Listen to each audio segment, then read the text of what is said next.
आगामी लोकसभा चुनाव 2024 के मद्देनजर पाकुड़ जिले के कई विधानसभाओं में इन दिनों कार्यकर्ताओं और नेताओं की गतिविधि बढ़ने लगी है। इसी कड़ी में पाकुड़ जिले के पाकुड़िया प्रखंड अंतर्गत सालगापाड़ा डैम किनारे भाजपा पार्टी की ओर से राजमहल लोकसभा स्तरीय कार्यकर्ता मिलन समारोह सह वनभोज कार्यक्रम का आयोजन किया, जिसमें मुख्य अतिथि के तौर पर भाजपा नेता प्रतिपक्ष सह चंदन क्यारी विधायक अमर बावरी शामिल हुए।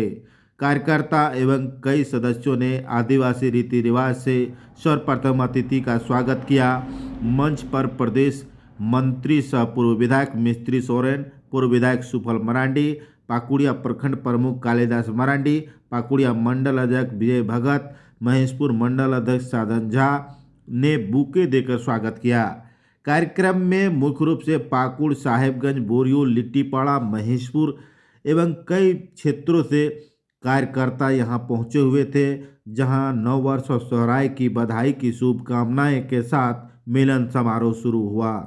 वही कार्यकर्ताओं में जोश भरते हुए नेता प्रतिपक्ष अमर बावरी ने कहा कि 2024 लोकसभा चुनाव राजमहल लोकसभा चुनाव में कमल खिलाना सुनिश्चित हमारे कार्यकर्ता करेंगे।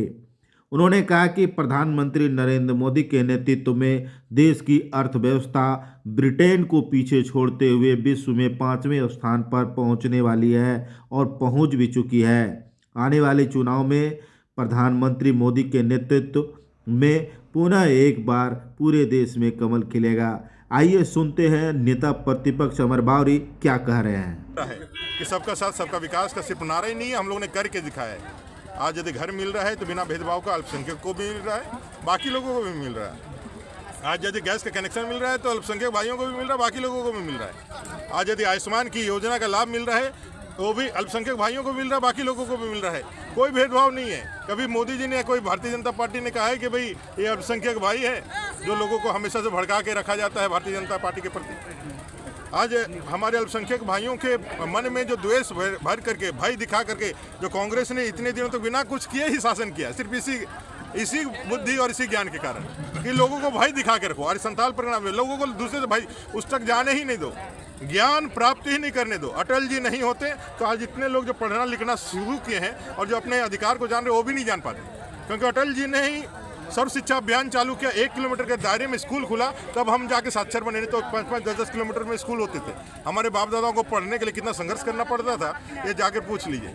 तो मेरा कहना है कि इस बार ये राजमहल की जनता भी सजग है, नए आधुनिक तकनीकों के माध्यम से देश में हो रहे परिवर्तन को देख रही है, समझ रही है।